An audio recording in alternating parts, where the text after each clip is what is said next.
स्वागत है आप सभी का हमारे YouTube चैनल जीके एग्जाम्स में। फ्रेंड्स, इस वीडियो में हम देखने वाले हैं भारतीय मुद्रा से संबंधित प्रश्न जो सभी प्रतियोगी परीक्षाओं के लिए महत्वपूर्ण रहेगा, तो आप इन्हें याद कर ले। स्टार्ट करते हैं क्वेश्चन नंबर 1 से। क्वेश्चन नंबर 1 है, भारतीय करेंसी नोट पर कितनी भाषाएं होती है? तो भारतीय करेंसी नोट पर हिंदी और अंग्रेजी को मिलाकर कुल 17 भाषाएं लिखी होती है। इसका करेक्ट आंसर हो जाएगा option number C 17। Question number 2, भारतीय मुद्रा के लिए प्रतीक चिन्ह रुपए कब चुना गया?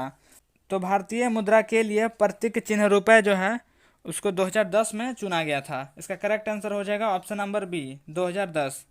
क्वेश्चन नंबर 3, भारतीय मुद्रा के लिए प्रतीक चिन्ह रुपए का डिजाइन किसने तैयार किया? तो भारतीय मुद्रा के लिए प्रतीक चिन्ह रुपए का डिजाइन जो है डी उदय कुमार ने तैयार किया। इसका करेक्ट आंसर हो जाएगा option number C D Uday Kumar. तो देखिए, डी उदय कुमार जो हैं आईआईटी गुवाहाटी में असिस्टेंट प्रोफेसर हैं। और क्वेश्चन नंबर 4, भारतीय रुपए का आईएसओ कोड क्या है? तो देखिए, जैसे अमेरिकन डॉलर का आईएसओ कोड जो है यूएसडी है, यूएसडी यूनाइटेड स्टेट्स डॉलर। और भारतीय रुपए का आईएसओ कोड क्या है? तो भारतीय रुपए का आईएसओ कोड जो है आईएनआर है। इसका करेक्ट आंसर हो जाएगा option number A INR, Indian rupee. Question number 5, Bharat में मुद्रा आपूर्ति किसके द्वारा नियंत्रित की जाती है? तो भारत में मुद्रा आपूर्ति जो है भारतीय रिजर्व बैंक यानी आरबीआई के द्वारा नियंत्रित की जाती है। इसका करेक्ट आंसर हो जाएगा ऑप्शन नंबर डी भारतीय रिजर्व बैंक। और देखिए, भारतीय रिजर्व बैंक की स्थापना जो है 1 अप्रैल 1935 में हुआ था, 1 अप्रैल 1935 में। और आरबीआई का राष्ट्रीयकरण कब किया गया था? तो आरबीआई का राष्ट्रीयकरण जो है 1 जनवरी 1949 में हुआ था, आरबीआई का, रिजर्व बैंक ऑफ इंडिया का। और आरबीआई का मुख्यालय कहाँ है? तो आरबीआई का मुख्यालय जो है मुंबई में है। और वर्तमान में आरबीआई का गवर्नर कौन है? तो वर्तमान में आरबीआई का गवर्नर जो है शक्तिकांत दास हैं, शक्तिकांत दास। क्वेश्चन नंबर 6, भारत में कागजी नोट मुद्रा जारी करने का पूर्ण अधिकार किसके पास है?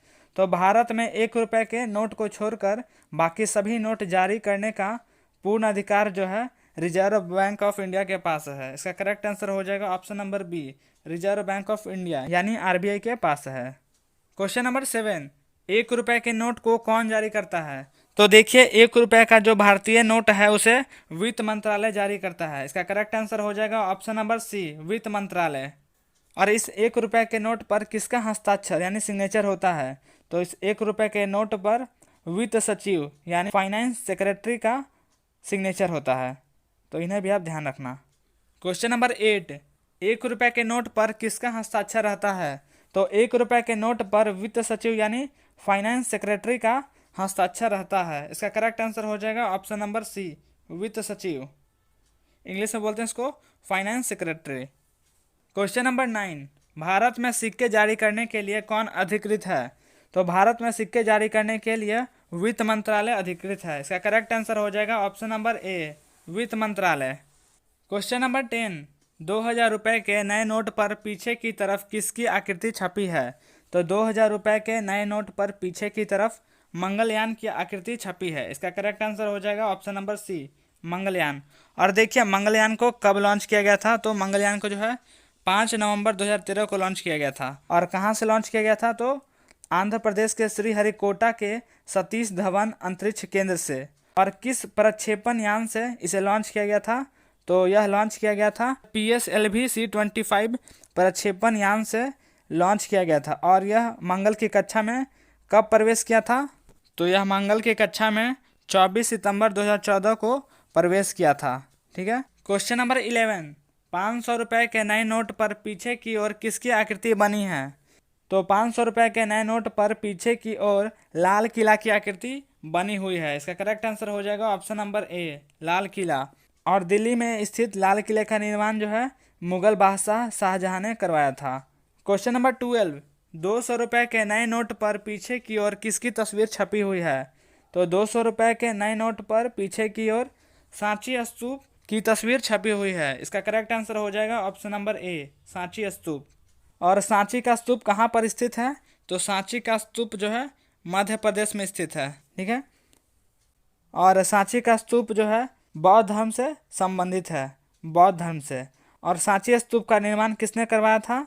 तो सांची स्तूप का निर्माण जो है सम्राट अशोक ने करवाया था। क्वेश्चन नंबर 13, 100 रुपए के नए नोट पर पीछे की तरफ किसकी आकृति छपी हुई है? तो 100 रुपए के नए नोट पर पीछे की तरफ रानी की वाव की आकृति छपी हुई है। इसका करेक्ट आंसर हो जाएगा ऑप्शन नंबर सी, रानी की वाव। और यह रानी की वाव जो है किस राज्य में स्थित है? तो रानी की वाव जो है गुजरात में स्थित है। इन्हें भी आप ध्यान रखिएगा। क्वेश्चन नंबर 14, 50 रुपए के नए नोट पर पीछे की तरफ किसकी आकृति छपी हुई है? तो 50 रुपए के नए नोट पर पीछे की तरफ हम्पी के रथ की आकृति छपी हुई है। इसका करेक्ट आंसर हो जाएगा ऑप्शन नंबर सी, हम्पी के रथ। और यह जो हम्पी है वर्तमान में किस राज्य में स्थित है? तो हम्पी जो है कर्नाटक राज्य में स्थित है। क्वेश्चन नंबर 15, 20 रुपए के नए नोट पर पीछे की तरफ किसकी आकृति छपी हुई है? तो 20 रुपए के नए नोट पर पीछे की तरफ एलोरा की गुफाएं की आकृति छपी हुई है। इसका करेक्ट आंसर हो जाएगा ऑप्शन नंबर बी, एलोरा की गुफाएं। और देखिए एलोरा की गुफाएं जो है कहाँ स्थित है? महाराष्ट्र के औरंगाबाद जिले में स्थित है। और बात किया जाए कि एलोरा की गुफाएं और अजंता की गुफाएं दोनों कहाँ पे हैं? तो दोनों कहाँ पे हैं? महाराष्ट्र के औरंगाबाद जिले में स्थित हैं। और बात किया जाए कि एलिफेंटा की गुफाएं कहाँ पे हैं? तो एलिफेंटा की गुफाएं जो हैं मुंबई में स्थित है, मुंबई में। क्वेश्चन नंबर 16, 10 रुपए के नए नोट पर पीछे की तरफ किसकी आकृति छपी हुई है? तो 10 रुपए के नए नोट पर पीछे की तरफ कोणार्क सूर्य मंदिर की आकृति छपी हुई है। इसका करेक्ट आंसर हो जाएगा ऑप्शन नंबर बी, कोणार्क सूर्य मंदिर। और देखिए कोणार्क सूर्य मंदिर कहाँ पे स्थित है? तो कोणार्क सूर्य मंदिर जो है उड़ीसा में स्थित है। तो कोणार्क के सूर्य मंदिर को ब्लैक पैगोडा के नाम से भी जाना जाता है, ब्लैक पैगोडा। इन्हें भी आप ध्यान रखिएगा। क्वेश्चन नंबर 17, निम्नलिखित में से कौन सा बैंक भारत का केंद्रीय बैंक है? तो भारत का केंद्रीय बैंक जो है रिजर्व बैंक ऑफ इंडिया यानी आरबीआई है। इसका करेक्ट आंसर हो जाएगा option number D, reserve Bank of India. और अगर क्वेश्चन पूछा जाए कि भारत में बैंकों का बैंक किसे कहा जाता है? बैंकों का बैंक तो किसे बोला जाता है? रिजर्व बैंक ऑफ इंडिया को। तो इन्हें भी आप ध्यान रखिएगा। Question number 18, bull and bear शब्दावली का संबंध किससे है? तो बुल एंड बियर शब्दावली का संबंध जो है स्टॉक मार्केट से है। इसका करेक्ट आंसर हो जाएगा option number C, stock market यानी कि शेयर बाजार। क्वेश्चन नंबर 19, किस वर्ष नाबार्ड की स्थापना हुई? तो नाबार्ड की स्थापना जो है 12 जुलाई 1982 में हुई थी। इसका करेक्ट आंसर हो जाएगा ऑप्शन नंबर सी, 12 जुलाई 1982। और देखिए नाबार्ड का मुख्य उद्देश्य क्या था? ग्रामीण क्षेत्रों को ऋण प्रदान करना और विनियमित करना। ठीक है। और नाबार्ड का मुख्यालय कहाँ पर स्थित है? तो नाबार्ड का मुख्यालय जो है मुंबई में स्थित है। और नाबार्ड का फुल फॉर्म क्या होता है? तो नाबार्ड का फुल फॉर्म जो है national bank for agriculture and rural development होता है। National bank for agriculture and rural development. तो इसे भी आप ध्यान में रखना। क्वेश्चन नंबर 20, लास्ट क्वेश्चन आप सभी के लिए। भारत में पहली बार बैंकों का राष्ट्रीयकरण कब हुआ था? तो भारत में पहली बार बैंकों का राष्ट्रीयकरण वर्ष 1969 में हुआ था। इसका करेक्ट आंसर हो जाएगा ऑप्शन नंबर सी, 1969 में। ठीक है। और इसमें कुल कितने बैंकों का राष्ट्रीयकरण किया गया था? तो कुल 14 बैंकों का राष्ट्रीयकरण किया गया था, कुल 14 बैंकों का। तो इन्हें भी आप ध्यान में रखिएगा। आई होप आप सभी को यह वीडियो पसंद आया होगा। अगर पसंद आया तो मेरे वीडियो को लाइक तथा मेरे चैनल को सब्सक्राइब कीजिए और अपने दोस्तों के साथ भी शेयर कीजिए।